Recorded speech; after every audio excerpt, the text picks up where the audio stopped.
Hello students, हमारा topic चल रहा है मेंसुरेशन और उसमें हमारा टॉपिक चल रहा है ट्रायंगल।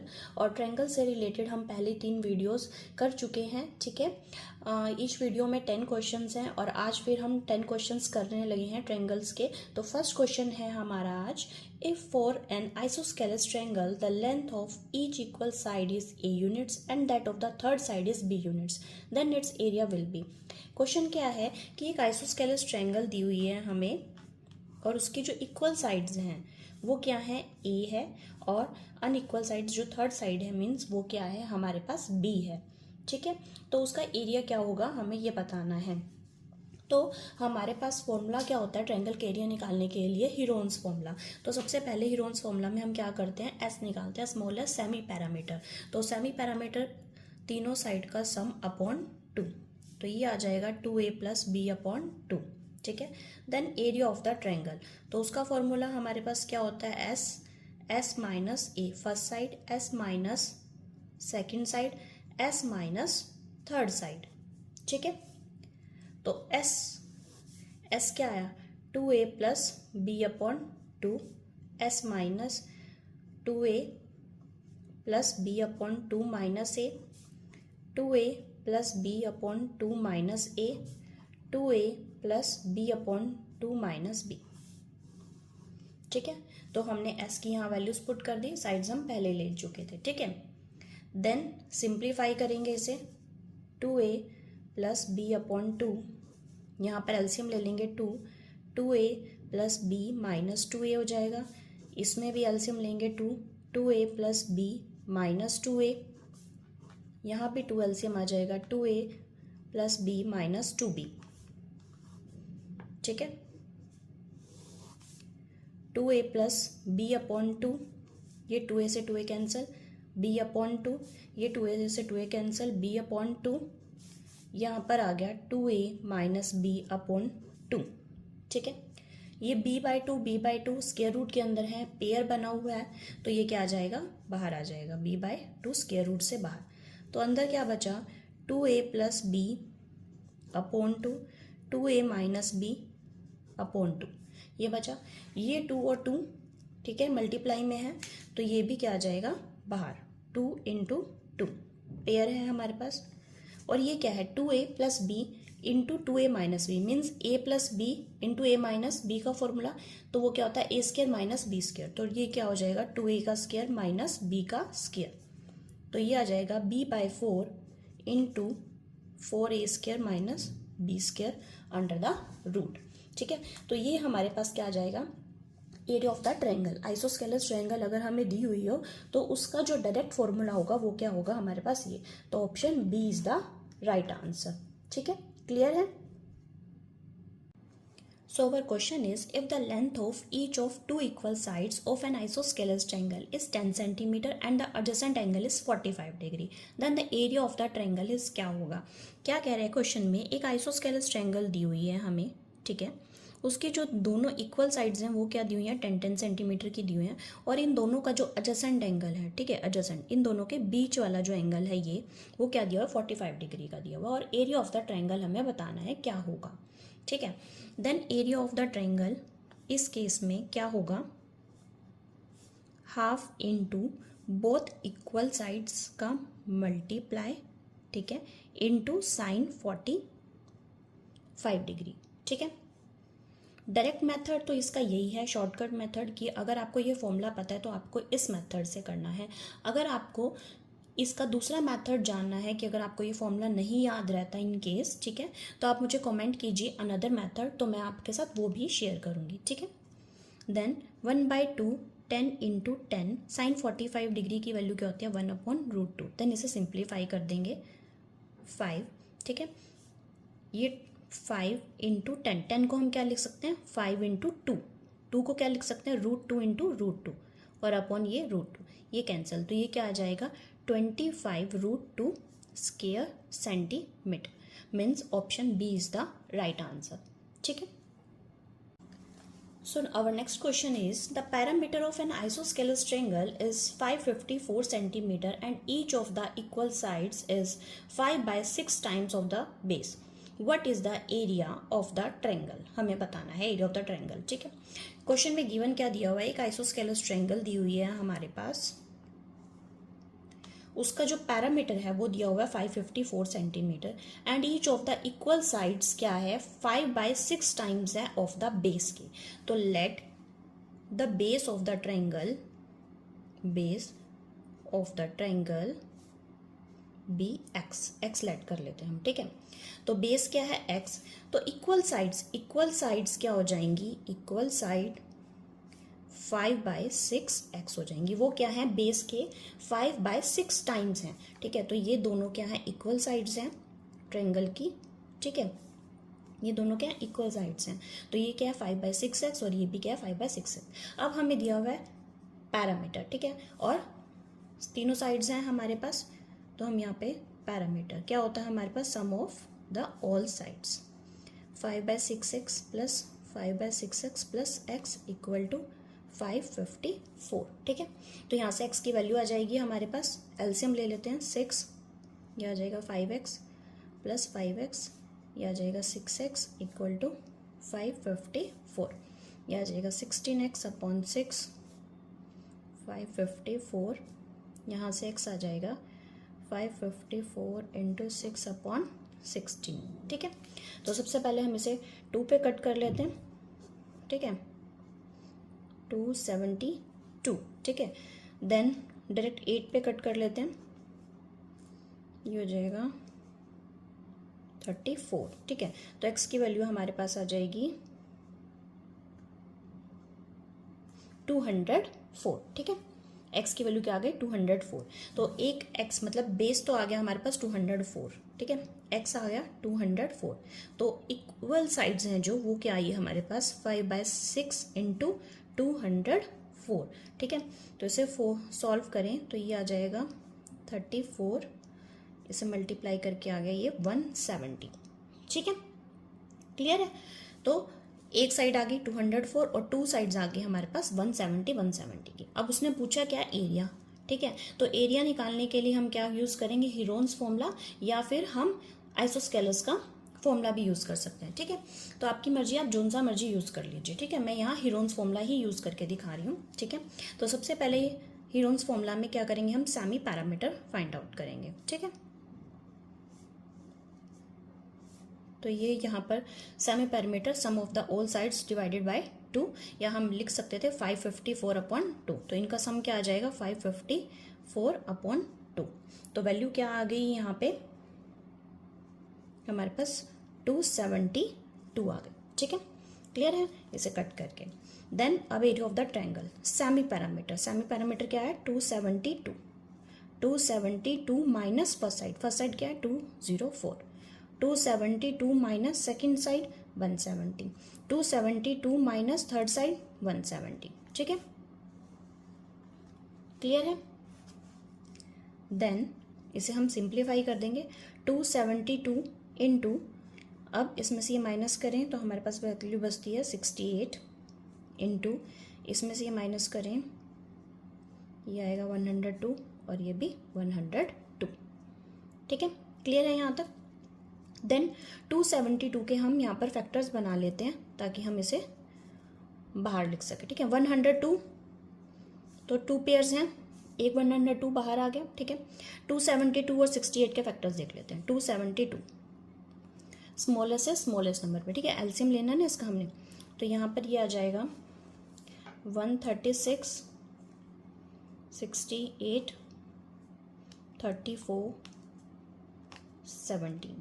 ठीक है, तो ये क्या फैक्टर्स बन गए इसके 2 इंटू 2 इंटू 2 इंटू 2 इंटू 17। ठीक है, क्लियर है।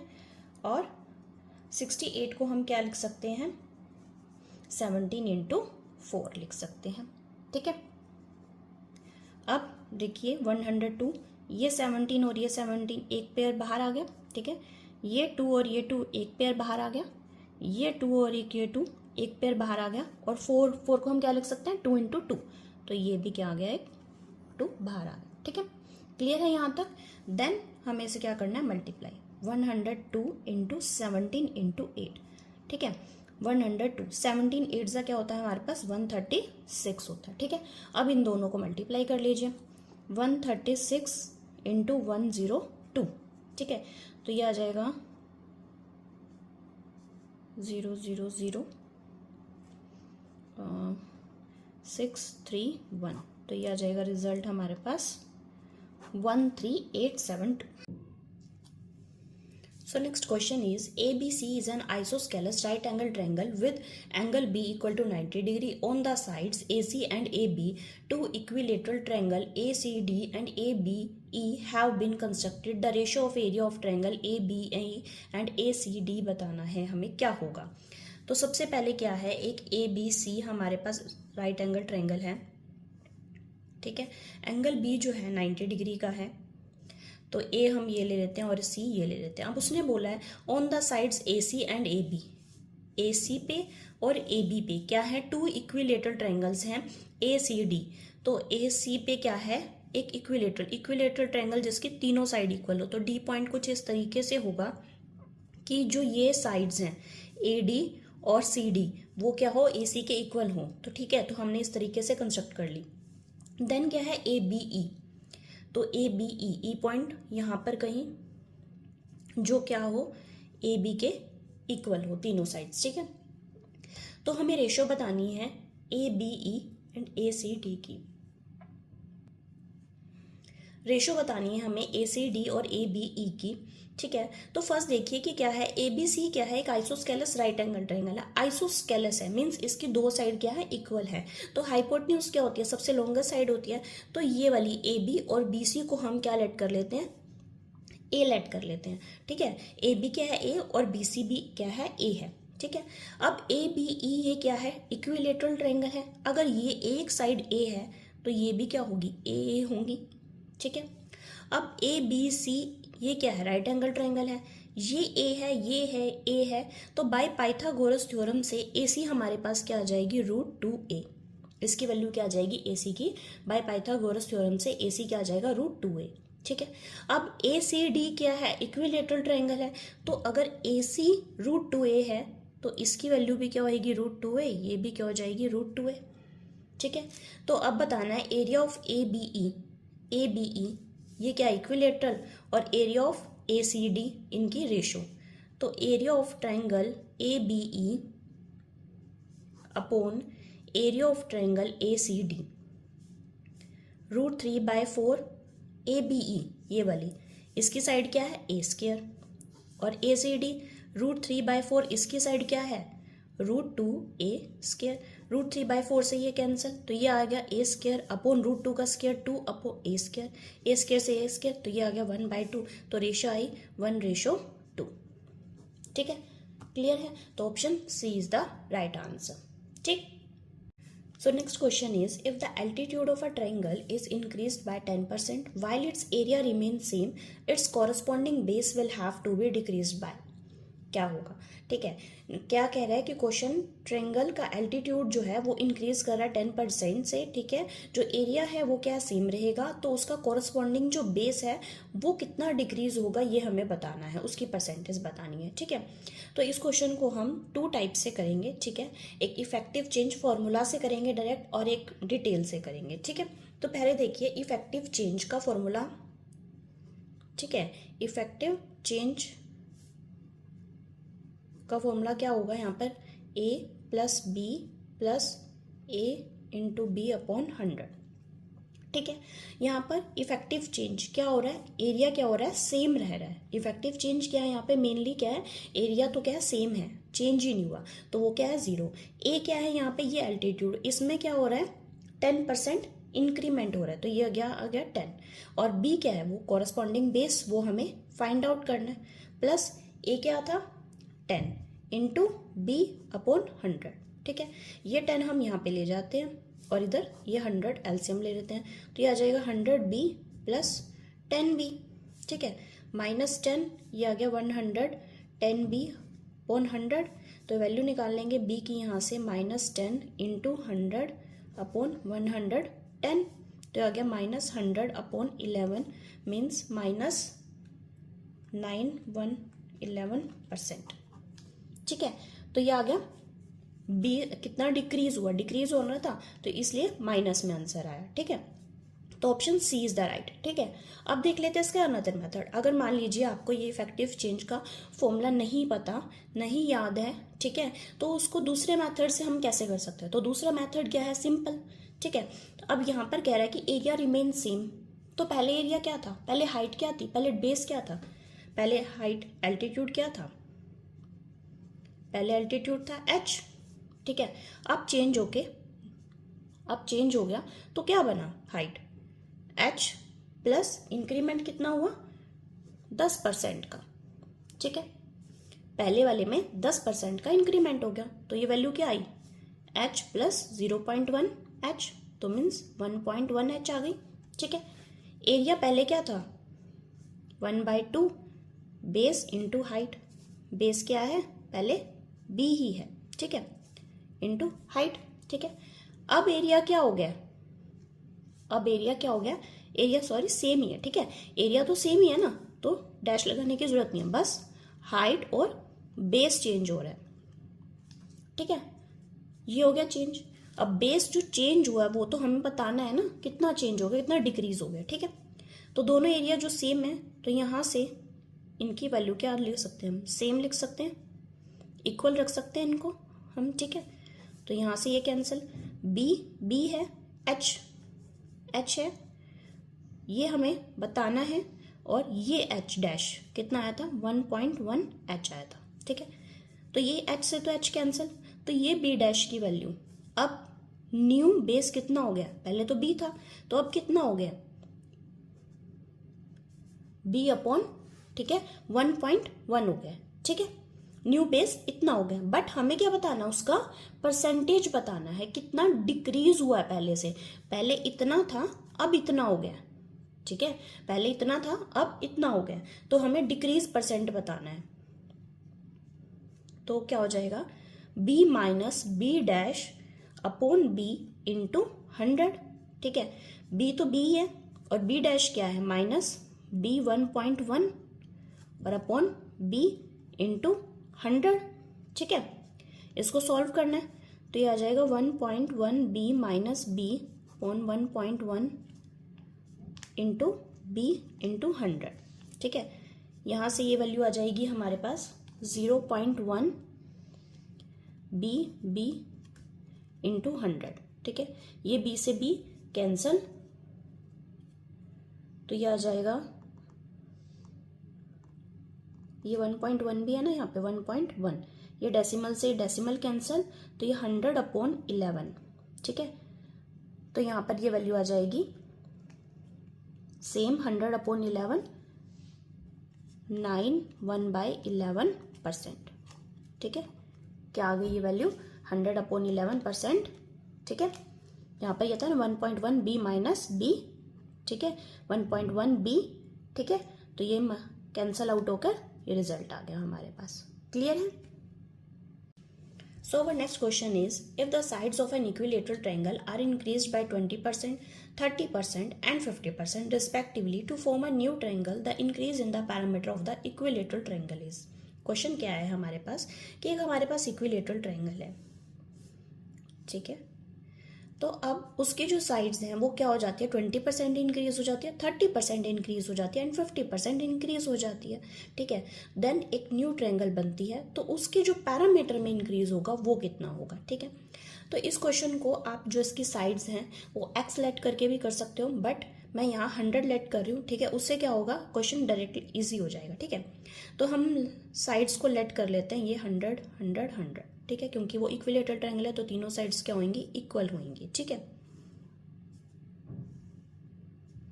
देन उसका इंक्रीमेंट कितना हो रहा है, एक साइड में हो रहा है 20%, ये 100 है तो ये क्या हो जाएगी 120 हो जाएगी। ठीक है, ये 100 30% इंक्रीमेंट हो रहा है तो ये 130, ये 100 है तो 50% इंक्रीमेंट हो रहा है तो 150।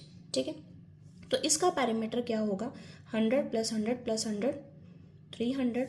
इसका पैरामीटर क्या होगा 0 0 400। ठीक है, तो इंक्रीज दोनों पैरामीटर में कितना हो रहा है, 100 का हो रहा है, तो increase in the parameter of the equilateral कितना इंक्रीज हो रहा है, तो ये किस पे डिपेंड करेगा। ठीक है, पुराने वाले पे, तो 100 माइनस 300, तो पुराने वाले से कितना ज़्यादा हो रहा है, तो अपॉन 300 लेंगे इंटू 100, 100 अपॉन 300 इंटू 100, ये 2 0 से 2 0 कैंसिल, 100 अपॉन 3% मीन्स 33 ऑफ 1/3%। ठीक है, तो ये कितना इंक्रीमेंट हो गया, ऑप्शन बी। ठीक है, क्लियर है। अगर आपको इसको डिटेल मेथड चाहिए तो कमेंट कीजिए, तो मैं इसका पूरा डिटेल मेथड दूंगी, जैसे let sides of the b triangle be x या 100। ठीक है, अगर आपको ऐसा डिटेल मेथड चाहिए तो मैं डिटेल मेथड भी शो कर सकती हूँ, बट अगर आपको पेपर में ऐसे करना है डायरेक्ट मेथड, ठीक है, तो वो ये आपके लिए कन्वीनियंट रहेगा। ठीक है, so next question is the ratio of area of two isosceles triangles having the same vertical angle, that is angle between equal sides, is 1:4. The ratio of their heights is what? Question क्या है, हमारे पास to isosceles triangles हैं, ठीक है, two isosceles triangles हैं, ratio of area of two isosceles triangle having the same vertical angle, तो इनका जो वर्टिकल एंगल है वो क्या है, सेम है। ठीक है, और रेशो एरिया, ठीक है, रेशो दे रखा है एरिया का, वो क्या है 1:4, और हमें रेशो बताना उनके हाइट का। ठीक है, इनके हाइट का, इसकी हाइट h1 और इसकी हाइट हम ले लेते हैं h2। ठीक है, और इनका रेशो एरिया का दे रखा है मीन्स A1:A2, क्या दे रखा है हमें 1:4 दे रखा है। ठीक है, अब देखिए क्या है, ये ट्रायंगल है ABC, इसे D पॉइंट ले लेते हैं, ये PQR और इसे हम S पॉइंट ले लेते हैं। ठीक है, तो वर्टिकल एंगल तो दोनों के क्या है, सेम है, तो means angle A equal to angle P है। तो इनकी रेशो आइसोस्केलस ट्रायंगल की AB upon PQ equal to AC upon PR होगा। ठीक है, तो बाय SAS सिमिलैरिटी कंडीशन से दोनों ट्रायंगल क्या हो जाएंगी, सिमिलर हो जाएंगी, ABC ट्रायंगल क्या हो जाएगी, PQR के सिमिलर हो जाएगी। ठीक है, अगर दो ट्रायंगल सिमिलर हो जाती हैं, if two triangles are similar, then the ratio of the area of two triangles, area of two similar triangles is equal to the square of the ratio of their corresponding sides, corresponding sides, या फिर हम कह सकते हैं उसकी height भी। ठीक है, हाइट्स इज ऑल्सो इंक्लूडेड, तो means area of triangle ABC upon area of triangle PQR क्या होगा, H1 अपॉन H2 का होल स्क्वायर। ठीक है, क्योंकि ये दोनों ट्रायंगल क्या हो गई, सिमिलर हो गई, तो इनका जो एरिया है वो किसके इक्वल होगा, कोरस्पॉन्डिंग साइड्स के या हाइट के उनके स्क्वायर के इक्वल होगा। तो इसकी रेशो क्या दे रखी है, 1/4, तो H1 अपॉन H2 का स्क्वायर, तो ये हो जाएगा 1/4 under root H1 upon H2, तो ये आ गया 1/2 H1 अपॉन H2, तो रेशो आ गई 1:2। ठीक है, तो हाइट क्या आ गई हमारे पास, रेशो क्या आ गई हाइट्स की, 1:2 आ गई। ठीक है, क्लियर है ये question. Next question is, if in a triangle ABC the median CD and BE intersect each other at O, then the ratio of the areas of triangle ODE and triangle OBC। तो question क्या है, एक triangle है हमारे पास ABC, triangle AB and C, the median CD and BE, CD एक median है और BE भी क्या है, मीडियन है, CD and BE intersect each other at point O, इस पॉइंट O पे क्या कर रहे हैं, इंटरसेक्ट कर रहे हैं, then the ratio of the areas of ODE, तो हम इसको ज्वाइन कर देते हैं, ये ट्रायंगल बन गई ODE। ठीक है, एंड ट्रायंगल OBC। ठीक है, तो ये जो मीडियन है, ठीक है, यहाँ से लेके यहाँ तक ऐसे जो ब्लेंड करता है, ठीक है, तो ये जब तीनों मीडियंस एक पॉइंट पे इंटरसेक्ट करते हैं, ठीक है, अगर हम यहाँ ए से भी प्लॉट करें तो यहाँ पर जो ये मीडियंस है इंटरसेक्टिंग पॉइंट है, ठीक है, तो इसे हम बोलते हैं सेंट्रोइड या सेंटर ऑफ ग्रेविटी, ठीक है। तो जो यहाँ से इस वर्टेक्स से इस पॉइंट तक इस साइड पे जो ये मीडियन प्लॉट होता है, तो इसकी जो रेशो है यहाँ से लेकर यहाँ तक ये रहता है CO2:1 की फॉर्म में होता है, ठीक है। ऐसे ही अगर मैं इस वर्टेक्स से यहाँ तक ये प्लॉट कर रही हूँ मीडियन, तो इसकी रेशो क्या रहती है, BO तक रहता है 2 और OE की रेशो होगी 1, ठीक है। तो अब उसने पूछा है ratio of areas of ODE and OBC, ठीक है। अब मुझे साइड्स की रेशो पता है, बट मैं इसकी रेशो कैसे यूज़ कर सकती हूँ, जब मेरे पास ये दोनों ट्रायंगल्स क्या हो, सिमिलर हो, ठीक है। अभी मुझे साइड्स की रेशो पता चली है, ठीक है। तो अब मैं ये दोनों ट्रायंगल को सिमिलर करने का ट्राई करते हैं, ठीक है। ODE एंड OBC ट्रायंगल कैसे सिमिलर हो सकती है, तो ये ट्रायंगल, ये एंगल और ये एंगल 1 और 2, एंगल 1 इक्वल टू 2 क्या है, वर्टिकली अपोजिट एंगल है हमारे पास, ठीक है। और रेशो देखो, OD इस ट्रायंगल में OD और इस ट्रायंगल में OB, OD upon OB equal to OE upon OC, OE upon OC, 1:2 है ना दोनों की, ठीक है। ये 1:2 आ रही है ना, OD अपॉन OB और OE अपॉन OC। तो बाय SAS सिमिलैरिटी क्राइटेरिया से ये दोनों ट्रायंगल क्या हो गई, सिमिलर हो गई। और अभी हमने लास्ट क्वेश्चन में क्या किया था, दो ट्रायंगल अगर सिमिलर है हमारे पास तो उनका जो एरिया है वो किसके इक्वल होगा, कोरस्पॉन्डिंग साइड्स के स्क्वायर के इक्वल होगा। तो area of triangle ODE upon area of triangle OBC equal to क्या होगा, OD अपॉन OB का स्क्वायर। ODE में से मैंने OD साइड ले ली और OBC में से OB ले ली, ठीक है।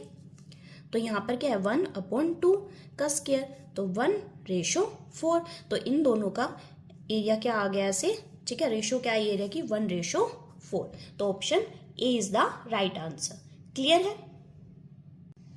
So question is, ABC is a triangle with base AB, D is a point on AB such that AB equal to 5 and DB equal to 3. What is the ratio of the area of the triangle ADC to the area of triangle ABC? अब question क्या है देखिए, एक triangle है हमारे पास ABC, एक triangle है with base AB।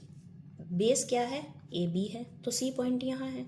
D is a point on AB, D क्या है, एक पॉइंट है AB पे, कहीं भी ले लो, यहाँ ले लो, यहाँ ले लो, यहीं कहीं भी है, ठीक है। सच दैट इस तरीके से है, तो AB क्या है, 5 है एंड DB क्या है, 3 है। DB क्या है, 3 है, ठीक है। AB 5 है तो DB क्या है, 3 है, तो AD कितना होगा, AD क्या होगा, AB minus DB means 5 minus 3 equal to 2 होगा। ये क्या होगा, 2 होगा, ठीक है। What is the ratio of the area of the triangle ADC? तो इसको ज्वाइन कर देते हैं, ADC to the area of triangle ABC, ठीक है। रेशो बतानी है ADC to the area of triangle ABC, ठीक है। अब हम यहाँ पर क्या करते हैं, एक परपेंडिकुलर ड्रॉ कर लेते हैं, ठीक है। ये जो CD है ये कोई परपेंडिकुलर नहीं है, ये हमने परपेंडिकुलर ड्रॉ किया है, ठीक है। इसे हम ले लेते हैं E पॉइंट, ठीक है। तो अब लेते हैं area of triangle ADC upon area of triangle ABC, ठीक है। 1/2 AD, ADC में बेस क्या होगा AD और हाइट क्या होगी इसकी C, क्योंकि परपेंडिकुलर तो यही है ना दोनों ट्रायंगल का, ठीक है। हमेशा जरूरी नहीं होता कि परपेंडिकुलर इनसाइड ही होता है ट्रायंगल के, ठीक है। ऐसे अगर मान लीजिए कोई ट्रायंगल है आपके पास, ये ट्रायंगल है, ठीक है, तो इसका जो परपेंडिकुलर होगा वो यहाँ स्ट्रेट ऐसे ड्रॉ होगा ट्रायंगल के बाहर, ठीक है। तो ये C क्या है, इसका परपेंडिकुलर हाइट, ठीक है। ABC का 1/2 और बेस क्या है AB और परपेंडिकुलर हाइट क्या है इसकी CE, ठीक है। हाफ से हाफ कैंसिल, CE से CE कैंसिल, क्योंकि इनके दोनों की हाइट यही है, ठीक है। और AD क्या है हमारे पास 2 और AB क्या है 5, तो रेशो क्या आ गई, रेशो पूछिए तो 2:5 आ गई, ठीक है। तो option A is the right answer, ठीक है। So next question is, A and B are two adjacent sides to the right angle of a right angle triangle and P is the perpendicular drawn to the hypotenuse from the opposite vertex, then P square is equal to। क्या है, हमारे पास एक right angle triangle है, ठीक है, एक right angle triangle है। Right angle के एडजेसेंट साइड्स हैं a and b. Right angle की एडजेसेंट साइड्स एक ये और एक ये, तो ये ए है और ये क्या है, बी है हमारे पास। Of right and P is the perpendicular drawn to the hypotenuse from the opposite vertex. Hypotenuse के जो अपोजिट वर्टेक्स है उससे ये परपेंडिकुलर ड्रॉ किया गया और ये से नाम दिया गया है पी, ठीक है। और पी स्क्वायर की वैल्यू हमें बतानी है, ठीक है। तो लास्ट वीडियो में हमने एक फॉर्मूला शेयर किया था आपसे कि अगर ये हाइपोटेन्यूज के अपोजिट वर्टेक्स की से जो ये परपेंडिकुलर ड्रॉन किया गया है, ठीक है, अगर उसकी लेंथ हमें कभी भी बतानी है तो उसका जो फॉर्मूला होता है वो क्या होता है, base into perpendicular upon hypotenuse, base into perpendicular upon hypotenuse, ठीक है। तो बेस क्या है यहाँ पे बी, परपेंडिकुलर क्या है ए, और हाइपोटेन्यूज की वैल्यू बाय पाइथागोरस थ्योरम से अगर हम इसे निकालें तो ये क्या आ जाएगी, अंडर रूट ए स्क्वायर प्लस बी स्क्वायर। तो ये आ गई अंडर रूट ए स्क्वायर प्लस बी स्क्वायर, ठीक है।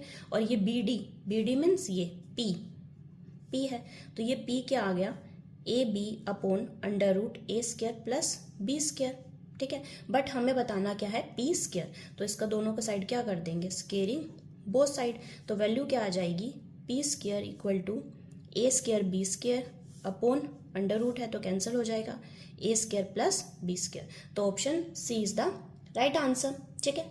एक हो गया ये मेथड डायरेक्ट। अगर आपको ये फॉर्मूला नहीं याद रहता तो इन द केस क्या करें, ठीक है, तो वो सेकंड ऑप्शन भी देख लेते हैं, ठीक है। क्या होगा, पाइथागोरस थ्योरम से आप फर्स्टली क्या करेंगे, हाइपोटेन्यूज निकालेंगे यहाँ से, A under root A square plus B square आ जाएगी। Then A B C, area of the triangle A B C, area of triangle A B C हम दो तरीके से लिख सकते हैं इसमें, देखिए 1/2 बेस, एक बार बेस ये है बी और हाइट क्या है ए, ठीक है।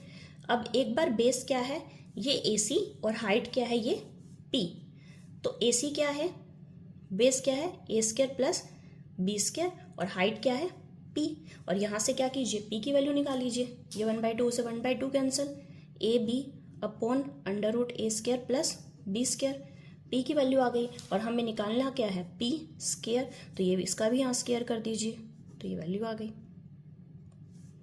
ठीक है। आप इस मेथड से भी कर सकते हैं, जो आपको कन्वीनियंट लगे आप उससे कीजिए, ठीक है। Thank you.